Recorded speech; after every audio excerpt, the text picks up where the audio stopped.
বাণিজ্য চুক্তি করতে হলে ভারতকে রাশিয়ার তেল কেনা কমাতে হবে। দুই দেশের বাণিজ্য চুক্তির জন্য এটি গুরুত্বপূর্ণ শর্ত। যুক্তরাষ্ট্রের প্রতিনিধিরা ভারতের প্রতিনিধিদের একথা জানিয়েছেন। দুই দেশের মধ্যে চলমান আলোচনা সম্পর্কে ওয়াকিবহাল ঘনিষ্ঠ দুইজন ব্যক্তি এ তথ্য জানিয়েছেন। এক মার্কিন কর্মকর্তার ভাষায়, আলোচনা ইতিবাচক পথে থাকলেও আরও কাজ বাকি।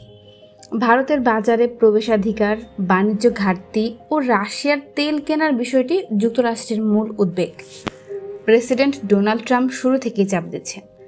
তার দাবি, ভারত, ইউরোপীয় ইউনিয়ন ও ন্যাটো দেশগুলোর রাশিয়ার তেল কেনা কমালে মস্কোর আয় কমবে, যুদ্ধ দ্রুত শেষ হবে। সেজন্য ভারতের সঙ্গে বাণিজ্য আলোচনাকে রুশ তেল কেনার সঙ্গে জুড়ে দিয়েছেন তিনি।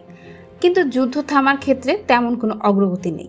এ কারণে ট্রাম্প একরকম বিরক্ত।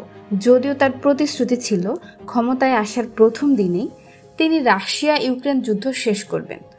ভারতকে রাশিয়ার তেল কেনা বন্ধ করতে যুক্তরাষ্ট্র এরই মধ্যে দেশটির আমদানিতে অতিরিক্ত 25% শুল্ক আরোপ করেছেন।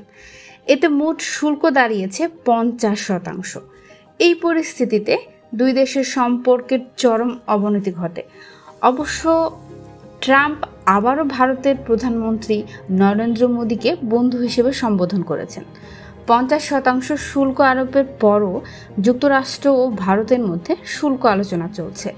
ভারতের আশাবাদ, চলতি বছরের মধ্যে যুক্তরাষ্ট্রের সঙ্গে বাণিজ্য চুক্তি হয়ে যাবে। চীনের ক্ষেত্রে অবশ্য ভিন্ন চিত্র দেখা যাচ্ছে। রাশিয়ার তেল কেনা সত্ত্বেও ট্রাম্প চীনের পণ্যে নতুন শুল্ক আর আরোপ করেননি। বেইজিংয়ের সঙ্গে সূক্ষ্ম বাণিজ্য সমঝোতা অব্যাহত রাখতে এই অবস্থান নিয়েছেন তিনি।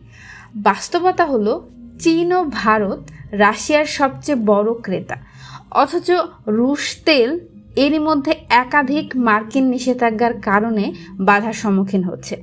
ভারত অবশ্য নিজেদের অবস্থান রক্ষা করেছে।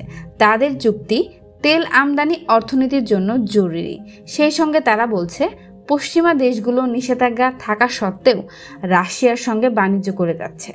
আতিয়া ইবনাত রিফা, ঢাকা চ্যাট।